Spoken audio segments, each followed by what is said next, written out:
Hello, salut à tous, j'espère que vous allez bien. Donc voilà, bienvenue à Tout se passe en Afrique. Ici, on parle de business, on parle de leadership, on parle d'éducation, on parle d'empowerment, on parle de vision. Donc voilà, donc si c'est la première fois que tu te connectes sur cette chaîne, j'aimerais t'inviter à liker, partager et à t'abonner. Donc voilà, je suis Christian Seri, je suis entrepreneur, je suis agent immobilier ici aux États-Unis, dans l'État du Texas et aussi de l'Arizona. Si tu connais des personnes ici aux États-Unis, voilà, qui veulent acheter un bien immobilier ou vendre, n'hésite pas à me contacter. Je suis la personne, tu passes par moi, comme je dis, tu passes par moi. Donc je serais vraiment super ravi de pouvoir donner un coup de main parce qu'on a des correspondants un peu partout aux États-Unis avec qui on travaille. Ça peut aider. Donc voilà, il n'y a pas de souci. Une fois que j'ai dit cela, le sujet du jour, je vais parler encore de Donald Trump. La semaine dernière, j'avais fait une vidéo concernant les émeutes, les troubles qu'il y a ici suite à protestation, ICE qui déporte beaucoup de personnes, que ce soit Atlanta, Chicago, LA et toutes les manifestations qu'il y a eu, même samedi dernier, il y a eu des manifestations partout dans les États-Unis. Pendant ce même moment, le président est en train de faire la parade de son anniversaire à Washington, qui a été un bide. Je pense que voilà, les Américains, bon, c'est pas dans les traditions des Américains de faire un défilé militaire où on vient exposer tout l'armement de l'Amérique. C'est pas dans les habitudes des Américains de faire ça. Ils ont tellement d'armement, ils vont pas venir là faire un défilé pour exposer. Ça se fait en France le 14 juillet où on fait un défilé sur les Champs-Élysées, voilà, défilé militaire, ou bien en Corée du Nord ou en Corée du Sud où on fait un défilé pour montrer les missiles. Aux États-Unis, ils font pas ça. Donc les Américains, ils ont pas trouvé ça, voilà, ils ont pas été emballés par cela. Ok, c'est pas le sujet du jour. Le sujet du jour, c'est hier, le 16 juin, les États-Unis ont pris une décision. Ils ont pris une décision concernant 25 pays d'Afrique. Il y a pas longtemps, il y a quoi, peut-être un mois, ils avaient sorti une liste. Ils ont mis certains pays sur une liste rouge, dont le Tchad, le Congo, et les ressortissants de ces pays-là sont interdits de rentrer aux États-Unis. C'est, voilà, Trump. Et là, ce qui a été fait hier, là, 25 pays africains. Donc, Trump, vraiment, il est en train de taper maintenant dans le monde francophone, au niveau de l'Afrique de l'Ouest, parce que maintenant, il y a le Burkina, il y a le Bénin, il y a la Côte d'Ivoire, et donc il y a vraiment beaucoup de pays africains qui sont visés par cette mesure-là de Donald Trump, qui donne littéralement 60 jours à ces pays africains de venir avec des éléments qui prouvent que ce sont des pays qui sont voilà, fiables. Pourquoi il a pris cette décision? Parce que depuis quelques mois, le secrétaire d'État américain, le gouvernement américain a noté, a constaté que certains documents officiels de certains pays africains ne sont pas fiables. Donc, ils accusent certains pays de blanchiment d'argent.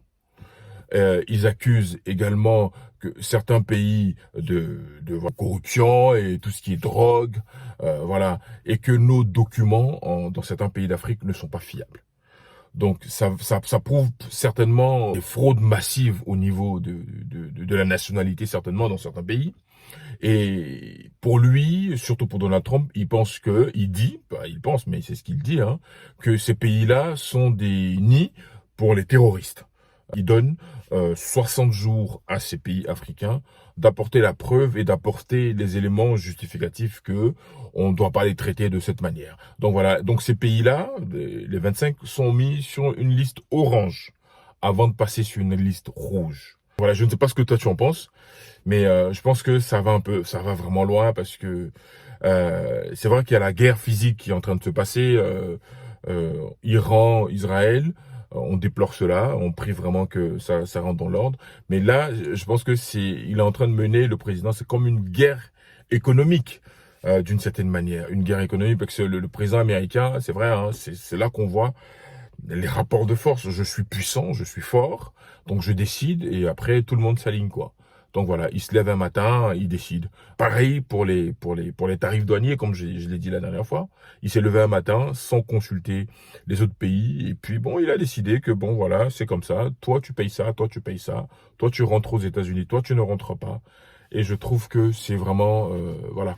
Je ne sais pas comment est-ce que les pays africains vont réagir parce que je sais que la dernière fois, le Tchad, dans la même journée, a produit un communiqué pour interdire aussi tous les ressortissants américains à rentrer au Tchad. Vous voyez un peu le rapport de force et quand vous voyez, c'est la plupart des pays qui sont économiquement faibles. Il peut pas faire ça au Qatar, il peut pas faire ça à l'Arabie Saoudite, il peut pas faire ça à Dubaï, il peut pas parce qu'il était parti là-bas la dernière fois, on lui a offert un avion de 400 millions. Donc je ne pense pas que un pays africain soit prêt en ce moment à lui offrir un avion de 400 millions. Donc voilà, c'est le rapport de force. Qu'est-ce que nous, Africains, on met en place pour être des pays forts?